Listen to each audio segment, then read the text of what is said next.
And উপরে উঠা ready হয়ে বাইরেতে বেরিতে হয়ে গেছে রাইত, অবশ্য রেডি হয়ে বেরিতে বেরিতে রাইত হয় নাই।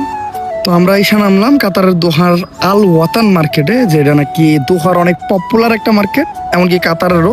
আর আমার পিছনে দেখেন কত সুন্দর একটা বিল্ডিং, এটাতে বাঙালিরা মোমবাতি টাওয়ার বলে না মোমবাতি বিল্ডিং বলে।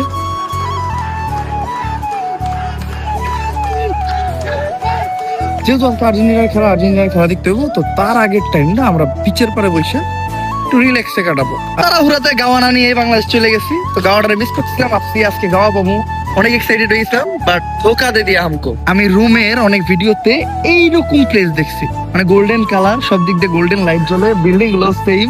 অপোজিট টিমকে সাপোর্ট করতেছে, মানে অপোজিট টিম বল লাগাইলে যে পরিমাণ উল্লাস করতেছে, এমনকি আর্জেন্টিনা বল নিয়ে আগাইলেও সেম ভাবে উল্লাস করতেছে। আসসালামু আলাইকুম guys, welcome back to the new episode of my daily blog. আশা করি সবাই ভালো আছেন, আলহামদুলিল্লাহ আমিও অনেক ভালো আছি। আজকে কাতারে আমার সেকেন্ড ডে বললেও ভুল হইব, ডে তো অলরেডি চলে গেছে, এখন বাজতেছে বিকাল 6টা। আর এই টাইমেও জাস্ট কাতারের ওয়েদারটা দেন, কি পরিমাণ রোদ আর কি পরিমাণ গরম, এটা আপনাদেরকে আমি বলে বুঝাতে পারবো না। গ্রীষ্মকালে নাকি কাতারের ওয়েদার এর থেকেও খারাপ হয়। গ্রীষ্মকালে এসে একটা ভুল হয়েছে, বাট গ্রীষ্মকালে আসার কারণ হইলো আমি ভিসা গ্রীষ্মকালে পাইছি, আর ভিসাও পাইছি মাত্র এক মাসের ভিতরে। যদি না আসি তাইলে বলতে পারেন লাভ লস নাই, পুরো জীবনটাই লস। কজ কাতারের টুরিস্ট ভিসা পাওয়া একদম ইম্পসিবল, আগে পাওয়া গেছে, এখন একদম পাওয়াই যায় না। আর এই গরমের কারণে কাতার সরকারও কিন্তু মেবি সকাল 9টা থেকে বিকাল 3:30 পর্যন্ত সকল ধরনের বাইরের কাজের নিষেধাজ্ঞা দিয়ে দিছে। মানে ওই টাইমে কেউ বাইরে কাজ করতে পারবে না, কজ ওভারহিটে অনেকের অনেক ধরনের প্রবলেম হতে পারে, এমনকি কাজ করাও একদম অসম্ভব। এটা কাতার সরকার একটা ভালো কাজ করছে, যার জন্য দিনের বেলায় কোনো মানুষও বাইরে দেখা যায় না। এমনকি এই টাইমটাতেও বাইরে হয়তো 1 থেকে 2 জন পাবেন, যেমন এদিকটা পুরা ফাঁকা, এদিকে একজন, দূর থেকে দূর পর্যন্ত কোনো মানুষ নাই। যারাও আছে গাড়ির ভিতর বা বাড়ির ভিতর, কজ গরমে তো বাইরে হওয়া যায় না। আর যদি বাইরে আপনি সানস্ক্রিন ছাড়া বাইরে, কজ গরমে তো বাইরে হওয়া যায় না, আর যদিও বাইরে সানস্ক্রিন ছাড়া, তাইলে প্রথমে আপনি থাকবেন এমন, অ্যান্ড পরে হয়ে যাবেন এমন। কাতারের গাড়িগুলো সুন্দর, গাড়ির মালিকদের কি কষ্ট লাগে নাকি আমি জানি না, আমার প্রচুর কষ্ট লাগে ভাই। আমি যখন ছাদ থেকে দেখি যে এই গাড়িগুলো এই গরমের ভিতর রোদে পুড়তেছে, বুকটা ফাইটটা যায়। আমি যখন বাইরে বেরিয়েছিলাম একটু বাইরের ফিল্ডটা নেওয়ার জন্য, কেমন টাইপের গরম লাগে গায়ে। বিকাল টাইমে বাইরেছি, ভালো লাগতেছে। সকাল আর দুপুরে বাইরে আমি টিকতে পারতাম না। এখন যাবো উপরে, ফ্রেশ ট্রেশ হমু, রেডি হমু, দেন আমরা বের হবো। অ্যান্ড উপরে উঠা রেডি হয়ে বাইরেতে বেরিতে হয়ে গেছে রাইত, অবশ্য রেডি হয়ে বেরিতে রাইত হয় নাই। এই যে আমাদের এক বন্ধু আছে, এই গন্ড আইতে দেরি করছে, আর ওর লেগে এই যে রাইতে যাই দেন পুরাপুরি রাইত। এখন এই এতক্ষণ লাগলো কে? যাই হোক, এটা তো আসলে আমাদের হাতে নাই, তো গাড়ি তো এটা জায়গা আজান দিতেছি।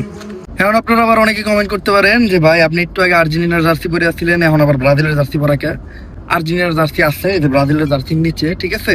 আবার অনেকে এটাও কমেন্ট করে যে ভাই আপনারা এক এক সময় এক এক জার্সিতে দেখি, আপনি আসলে সাপোর্টটা করেন কোন দল? ভাই Brazil in my blood, Brazil তো সাপোর্ট করি নিঃসন্দেহে, এটা নিয়ে কোনো সংকোচ বোধ নাই। তবে আমি কোনো দলকে হেট করি না, আর ভিডিওর খাতিরে আসলে প্রত্যেকটা দলের জার্সি আমার পড়তে হয়। একটা কন্টেন্ট ক্রিয়েটারের মেইন লক্ষ্য হলো কন্টেন্ট, তো কন্টেন্টের খাতিরে আমার এটা করতে হয়। তবে আমার কোনো হেট নাই, স্পেসিফিকলি ব্রাজিল ভালো লাগে, আগের থেকে সাপোর্ট করি।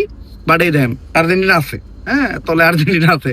আর আজকে কিন্তু আর্জেন্টিনার ম্যাচ। আর আপনারা অনেকেই জানেন যে আগের বার কাতার এই বিশ্বকাপ হোস্ট করছে, তো বিশ্বকাপ আসলে কাতারে প্রচুর জমজমাট একটা অবস্থা হয়। বাংলাদেশি যারা আছে তারা সবাই ফ্যান জোনে যায় খেলা দেয়। তো আজকে আমরা আর্জেন্টিনার খেলা দেখবো, ওই জায়গায় আমি ব্রাজিলের জার্সি পরে যাবো, তাহলে আবার আর্জেন্টিনার জার্সিও আছে। ভাই আর্জেন্টিনা গোল খাইলে ব্রাজিলের জার্সি পরে থাকবো, আর্জেন্টিনা গোল দিলে ব্রাজিলের জার্সি করলে আর্জেন্টিনা জমগা। মনে করেন সুবিধা নিতে হইব, সবার লগে এক লগে বই খেলা দেখবো, আরুক জিতুক পুরা মুভমেন্টটা এনজয় করবো। তো আমরা এসে নামলাম কাতারের দোহার আল ওয়াতান মার্কেটে, যেটা নাকি দোহার অনেক পপুলার একটা মার্কেট, এমনকি কাতারেরও বাংলাদেশি অনেক ভাইয়েরা আছে আশেপাশে। এই জায়গায় আমরা কিছু কিনতে আসি নাই, জাস্ট হালকা পাতলা ক্ষুধা লাগছিল, একটু নাস্তা করতে নামছিলাম। নাস্তায় তেমন একটা কিছু খাবো না, কারণ একটু পরে আমরা দুপুরের খাবার খাবো। আজকে দুপুরে আমরা খাই নাই, প্রচুর গরম, এই জন্য আর বাইরে নেই। কালকের যে খাবার ছিল ওটাও খাইতে তেমন একটা ভালো লাগলো না, ওটা জাস্ট গরম দিয়ে হালকা পাতলা খাইছিলাম। এখন দুপুরের খাবার খাবো, তার আগে একটু জুস খাই, দেন আল ওয়াতান মার্কেটটা আমরা এক্সিট করবো। আর খাবার খাবো মূলত আমরা ওয়াকরায়। হ্যাঁ আমরা ওয়াকরায় আসছি, এই যে এই জায়গাটার নাম নাকি ওয়াকরা। এই জায়গাটা অনেকটা আমার কাছে এয়ারপোর্টের রানওয়ের মতো লাগে। যেমন এই যে সাইডটা দেখেন, 2 পাশে লাইট আছে, আর মাঝখান দিয়ে এত সুন্দর রাস্তা, মনে হচ্ছে রানওয়ে। ওই সাইড গুলো আরো বেশি রানওয়ের সাথে মিল, আর জায়গাটা অনেক সুন্দর। আশেপাশে অনেক ভালো ভালো রেস্টুরেন্ট আছে, এই যে আমরা এই রেস্টুরেন্টে খাবো। এই রেস্টুরেন্টের ফুড নাকি অনেক টেস্টি। এই যে আর কি জানি একটা আরাবিক ফুড আছে, মান্দি না কি জানি, মান্দি না, মান্দিতে এর আগে আমি খাইছি, তো ওটাই ট্রাই করবো। ওটা নাকি অনেক টেস্টি। এই জায়গাটা অলরেডি অর্ডার দিয়ে দিচ্ছি। দেন খাওয়া শেষে আমরা এই ওয়াকরার পিচের পারে বসবো। যেহেতু আজকে আর্জেন্টিনার খেলা দেখতে হবো, তো তার আগের টাইমটা আমরা পিচের পারে বসে একটু রিল্যাক্সে কাটাবো। আর এই বিচটাও নাকি অনেক সুন্দর দিনের বেলায় আর কি, রাত্রের বেলা তো আমরা গোসল টোসল করতে পারবো না। আর এটা ফুললি আফগানি টাইপের একটা রেস্টুরেন্ট, সিম্পলি ডেকোরেটেড। রেস্টুরেন্টটা সুন্দরী। আর এই ধ্যান কাতারের ফ্ল্যাগ আছে অনেকগুলো এই জায়গায়। আর এই যে মেনু, আমি একটা মিস ইনফরমেশন দিয়েছিলাম, আসলে মেইনলি মান্দি এগুলা, অনেক টাইপের মান্দি আছে। বাট আমি জীবনের প্রথম এই জায়গায় ফিশ মান্দি দেখছি, মানে মাছের মান্দি। আমি জীবন ভর জানতাম যে মান্দি হয় চিকেনের, মেইনলি মাটনের, বাট আজকে ফিশেরও দেখলাম। আর মধ্যপ্রাচ্যের ব্যাপারে আমরা একটা নিউজ শুনছি যে মধ্যপ্রাচ্যে এক মাসে যে খাবার নষ্ট হয় ওইটা দিয়ে নাকি পুরো বিশ্ব চালানো যাবো। আর কত দিন চালানো যাবো এটা আসলে আমার মনে নাই, বাট পুরো বিশ্বটা দিয়ে কতদিন জানি চলতে পারবে, এই কথাটা কিন্তু সত্য। যেমন এই জায়গায় আপনার 1500 থেকে 1600 টাকায় প্যাকেজ পাওয়া যায়, লাইক দুজনের, আর তো বেশি তিনজনের, আর তো বেশি চারজনের। তো ওই টাকার ভিতর প্যাকেজে যে পরিমাণ খাবার দেয়, ওই খাবার আসলে মানুষের পক্ষে খাওয়া সম্ভব না। যেমন 2 জনের প্যাকেজের যে খাবার, সেটা 2 জনের পক্ষে খেয়ে শেষ করা সম্ভবই না। প্রচুর পরিমাণ খাবার নষ্ট হয়, যেটা আসলে একদমই ঠিক না। আর ভাই কইছিল এই জায়গায় খাওয়ার পরে নাকি ফ্রিতে গাওয়া দেয়। আমরা সৌদি আরবে যে গাওয়া খাইছি সেই গাওয়ায়, সৌদি আরবে আমার গাওয়াটা খুব ভালো লাগছিল। আমি বাংলাদেশে রিটার্ন করার সময় গাওয়া নিয়ে যেতেছিলাম, বাট কোন একটা প্রবলেমের কারণে নিতে পারি না, মনে ছিল না। তারপরে আবার লেট হয়ে যায়, তারা হুরাতে গাওয়া না নিয়ে বাংলাদেশ চলে গেছি। তো গাওয়াটা মিস করছিলাম, আপনি আজকে গাওয়া পাবো, অনেক এক্সাইটেড হয়েছিলাম। বাট ধোকা দিয়ে দিয়ে আমকো গাওয়ার বলতে রং চাদরাই দিতে ভাই। এই যে পুরো লাল চা, লাল চা ভালো হয় এর থেকে। যাই হোক, নাই মামার থেকে কানা মামা ভালো, তো কানা মামাই খেয়েছি। আর আজকে কিন্তু জোস বাতাস, মানে অনেক জোস। আশেপাশে সি বিচ আছে, এই জন্য হয়তো বাতাসটা এত করা। আর এখন আমরা যেমন হইলো ইরানি মার্কেটে, যেটা কাতারের সব থেকে পুরান মার্কেট গুলোর ভিতর একটা। আর আমার পিছনে দেখেন কত সুন্দর একটা বিল্ডিং, এটারে বাঙালিরা মোমবাতি টাওয়ার বলে বা মোমবাতি বিল্ডিং বলে। এমনিতে কাতারের নামের এটার যে কি নাম এটা আমি জানি না, বাট বিল্ডিংটা সুন্দর লাগলো। এই বিল্ডিং এর ভিতরে আমি ব্যাংক দেখলাম, মার্কেটও দেখলাম। আর এই বিল্ডিং সম্বন্ধে আরেকটা জিনিস শুনলাম, এই বিল্ডিং এ নাকি ধর্ম পরিবর্তন করে, লাইক অন্য ধর্মের মানুষ মুসলিম ধর্মে যদি আসে তাহলে ওই কাজটা এই বিল্ডিং এ করে।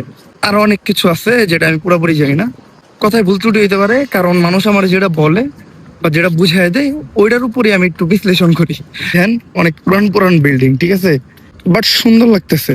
ওই যে আমাদের লোকজন সব আগে চলে গেছে, ফুললি একটা ট্রেডিশনাল মার্কেট। লাইক পিছনে অনেক ট্রেডিশনাল জিনিসপত্র আছে। এই জায়গায় হলো রেস্টুরেন্ট এরিয়া, অনেক টাইপের রেস্টুরেন্ট আছে, চা কফির, পিৎজা বার্গারের, জুসের, শর্মার, আলাদা আলাদা জিনিসের আর কি। অ্যান্ড অ্যারাব ফুড আছে, অন্য কান্ট্রির ফুড আছে। অ্যান্ড দেন এই টাইমেও কত মানুষ, অনেক মানুষ, সবাই ফ্রেন্ডস নিয়ে আসছে, ফ্যামিলি নিয়ে আসছে, ওই যে সীসাও খাইতেছে। আর এই মার্কেটের মিড পয়েন্টে কে জানি একটা বুইরা আঙ্গুল বানায় রাখছে। এই দেখেন বুইরা আঙ্গুলটা মনে হইতেছে যে আমারা দেখা দিছে যে কি এর লিগে তুই বাংলাদেশ থেকে কাতার আইলে, নে বুইরা আঙ্গুল, গরমের ভিতরে এইসব ঘুরতে কাটতে পারবি না, নে বুইরা আঙ্গুল। জিনিসটা দিকে অপমান বোধ হইলো। এইটা অবশ্যই এই মার্কেটের একটা অন্যরকম সৌন্দর্য। এই যে সবাই ছবি টবি তুলে এই জায়গায় এসে, এই যে উনি ছবি তুলতেছে, আমি ছবি তুললাম, অন্যান্য পর্যটকরা এই জায়গায় এসে ছবি তুলে। আর এই বুইরা আঙ্গুলটা একদম মার্কেটের মিড পয়েন্টে, এদিকে একটা রাস্তা, এদিকে একটা রাস্তা। মার্কেটটা কিন্তু অনেক বড়, আর মার্কেটের মিড পয়েন্টে এই বুইরা আঙ্গুলটা। যাই হোক, আমার বুইরা আঙ্গুল দেখা দিচ্ছে, আমি থাকুন না, আমি রাগ করে এখন যাবো। আর আমার লগে লোকজন সামনে চলে গেছে। ও করে যদি আমি একবার হারায় লাই তাহলে আমি একটা পক্ষা মুখ, আমার এই জায়গার সিম নাই, দেন আমি ভাষা বুঝি না। হ্যাঁ, কাতার আরবি চলে, সৌদি আরব যে টুকটাক আরবি শিখছিলাম, ওটা কোনো কাজের না। আরে দেখেন football, on goal for Gaza, Palestine আর ইসরায়েলের যুদ্ধের উদ্দেশ্য করে এই জায়গায় লেখা on goal for Gaza. Yes, on goal for Gaza. আর ট্রেডিশনাল মার্কেট হলো এই জায়গায় যে খালি কাতারের মানুষ আসে বিষয়টা এমন না, কাতারের মানুষ তো আপনি খুঁজে পেবেন না। এই জায়গায় সব পর্যটক আসে, দেন বাংলাদেশি প্রবাসীরা আসে, ইন্ডিয়ান প্রবাসীরা আসে, পাকিস্তানি প্রবাসীরা আসে। কাতারের মানুষ তো আপনি দেখতেই পারবেন না। তবে ফুল প্লেসটাই অনেক জোস, মানে মানুষ যে যার মতো এনজয় করতেছে। এই যে কত সুন্দর করে সিট দিয়ে রাখছে, এই জায়গায় সবাই বসে সবার মতো এনজয় করতেছে। যাই আমি একটু সিটের ভিতরে বসছি। আর এই প্লেসে একটা ইউরোপ ভাবাইতেছে, রুম ভাবাইতেছে। আমি রুমের অনেক ভিডিওতে এইরকম প্লেস দেখছি, মানে গোল্ডেন কালার, সব দিক দিয়ে গোল্ডেন লাইট জ্বলে, বিল্ডিং গুলো সেম, এরকম চেয়ার থাকে, টেবিল থাকে অনেক বড় বড়। রুমের ভিডিওতে দেখছি, আর কোন কোন দেশের ভিডিওতে জানি দেখছি খেয়াল নাই, তবে ইউরোপ কান্ট্রি। ভাই এই জায়গাটা ইউরোপ কান্ট্রির ভাইব দেয় না? আমার মনে হয় এটা আপনার যদি সামনের থেকে দেখেন তাইলে ইউরোপে মনে হইব, জাস্ট ওদিকের বিল্ডিং গুলো দেখেন ফুললি গোল্ডেন। আমার মনে হচ্ছে আমি রোমে চলে আসছি। আমরা যারাই ছিলাম সবাই চিন্তা করছি যে আজকে আমরা একটা ফ্যান জোনে আর্জেন্টিনার খেলাটা দেখি। ফ্যান জোন মূলত ওইসব জায়গা মানে যে জায়গায় মানুষ একত্রিত হইয়া বড় পর্দায় বা প্রজেক্টরে খেলা দেখে। কাতারে বেশ কয়েকটা ফ্যান জোন আছে, বলতে পারেন সব ধরনের প্রবাসী ভাই, এমনিতে মানুষ সবাই একসাথে খেলা দেখে, অনেক এনজয় হয়। এই সুযোগে সবার সাথে মিট হয়ে যাবো, বাট ওইটা হচ্ছে না, কারণ আজকে খেলা হলো কাতারের টাইমে 4টা বাজে। খেলা শেষ হইতে হইতে 7টা বাজবে, 7টা বাজতে বাজতে দিন হয়ে যাবো, আর দিনের বেলা আসলে প্রজেক্টর চলবে না। দ্বিতীয়ত গরম পড়ে যাবো গা, বাইরে কেউ খেলা দেখবো না। তো আজকে সব ধরনের ফ্যান জোন অফ। তো কোনো একটা রেস্টুরেন্টে আমাদের খেলা দেখতে হবে। এখন ওই রেস্টুরেন্টের দিকে আমরা যাইতেছি, দেখি কোনটায় যাওয়া যায়। আর কাতারে কিন্তু খুবই সিগন্যাল মানে সবাই, মানে এই দেখেন রেড সিগন্যাল বলছে, কেউ নড়ে চলে না। এটা কাতারে না ভাই, এটা মোস্ট অফ দ্য কান্ট্রিতে, আমাকে বাংলাদেশ না। বাংলাদেশে 600 না নিলে খালি ঘর, সিগন্যাল মারার টাইম নাই। সিগন্যাল পরে আছে 20টা রিক্সা আপনার সামনেতে চলে যাবো। সিগন্যাল ব্লু হইছে, আপনি যাবেন দেখবেন আপনার আগে 2টা রিক্সা ঢুকাই দিব। রোডের সাইডে ফুচকার দোকান, এই সেটা মিস করতেছি না বন্ধু।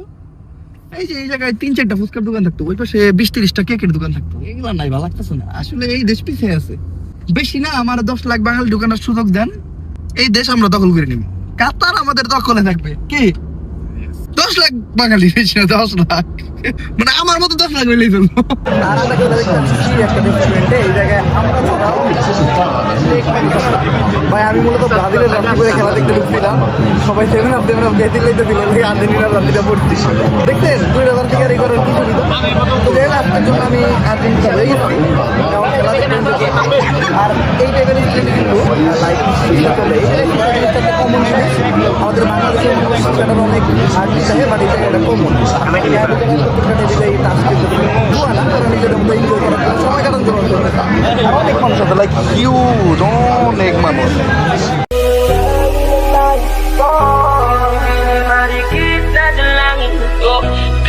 Magbigay ng kulay sa ating mundo. Sa ibang akong buhay na এই জায়গায় আমার মতো ব্রাজিলের অনেক গুপ্ত সাপোর্টার আছে যারা আর্জেন্টিনা সাপোর্ট করতেছে, যেমন আমার যারা আছে তারা অপোজিট টিমে সাপোর্ট করতেছে, মানে অপোজিট টিম বল আগাইলে যে পরিমাণ উল্লাস করতেছে, এমনকি আর্জেন্টিনা বল নিয়ে আগাইলেও সেম ভাবে উল্লাস করতেছে। এই জায়গায় খেলা দেখার অন্য জায়গায় মজা হইতেছে, সবাই মনোযোগ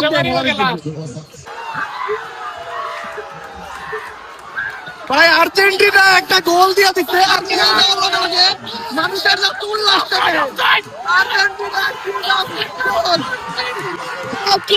দেন পরে হারাইতেছে গাই আর্জেন্টিনা 3টা গোল। আর আমরা কিন্তু ভাই ব্রাজিলের সাপোর্টার, ভাই অফসাইড, সবাই চুপ হয়ে গেছে, সবাই চুপ হয়ে গেছে ভাই। আমরা ব্রাজিলের সাপোর্টার যদি আপনি না, আমি না, আমি মাত্র যারা আছে সবাই খুব খুশি। ওই দেন ওনে মারামারি বেঁধে গেছে, এটা ঠিক না গাইস। খেলা খেলার মতো এনজয় করতে হবে, বাট মারামারি করে দেবো, এদিকে মারামারি বেঁচে গেছে।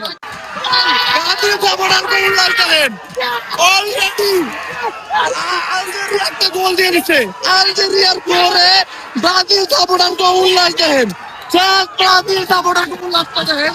আলজেরিয়া একটা গোল দিয়ে দিচ্ছে, এক গোলে আলজেরিয়া উপরে চলে গেছে। Argentina 0, Algeria 1। আর্জেন্টিনা 2টা গোল, গোল ছিল একটু দিতে, আর্জেন্টিনা 2টা গোল, মেসি কি গোলটা দিতে যাবে, ওরে শট, মানে এই বয়সটাই তো একটা পাওয়ারফুল শট, একটা গোল শট।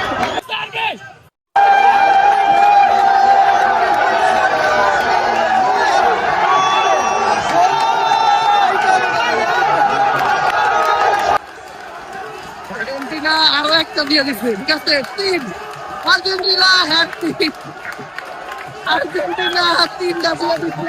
আর লাস্টটা দেখো মানুষের, আর এইটা ভাই আমি ভাই অলরেডি দ্বিতীয় সরে গেছে, অলরেডি 3টা আর্জেন্টিনা স্টেটটা লিড।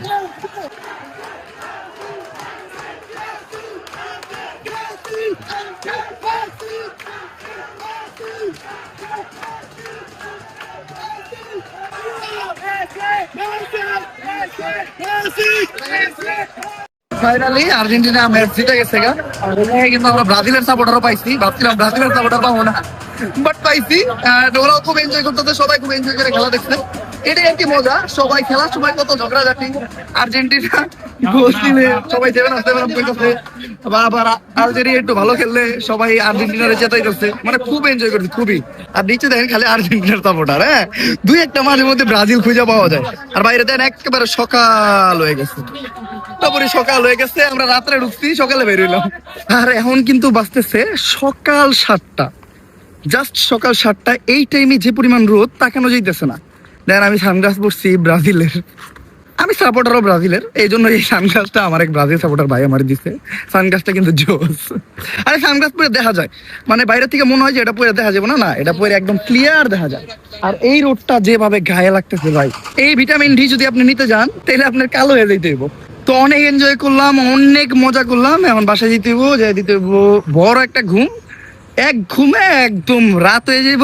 তো আজকের ব্লগটা এই পর্যন্ত। যদি ব্লগটা ভালো লাগে লাইক কমেন্ট শেয়ার সাবস্ক্রাইব করে দিন। Still then guys, stay safe, like safe.